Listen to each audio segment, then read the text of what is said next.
முருகன் 2 கையில கொடுக்கிறவரோ 4 கையில கொடுக்கிறவரோ 6 கையில கொடுக்கிறவரோ கிடையாது. 12 கையில தரக்கூடியவர்.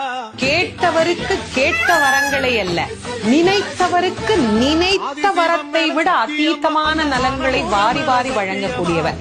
அவர் 12 கையில கொடுப்பார், வாங்குறதுக்கு நமக்கு தான் 2 கை பத்தாது. அப்பேற்பட்ட வள்ளலாக விளங்கக்கூடியவர் முருகப்பெருமான். அவர் வள்ளல்னா பக்கத்துல இருக்கிற அம்மா சும்மா கிடையாது, அவள் வள்ளி. இவர் 1 கொடுத்தா அந்த அம்மா 2 கொடுங்கன்னு வாழாம். அப்படி கணவனும் மனைவியும் போட்டி போட்டுக்கிட்டு நமக்கு கொடுக்க தயாரா இருக்கிறாங்க. வாங்குவதற்கு நாம் என்ன செய்ய வேண்டும்? அவரை நினைக்கணும். எப்படி நினைக்கணும்? அரை நிமிஷமாவது நினைக்கணும். அரை நிமிஷம் எப்படி நினைக்கணும்? எனக்கு கொடுப்பாரு, எனக்கு கொடுப்பாரு, எனக்கு கொடுப்பாருன்னு நினைக்க கூடாது.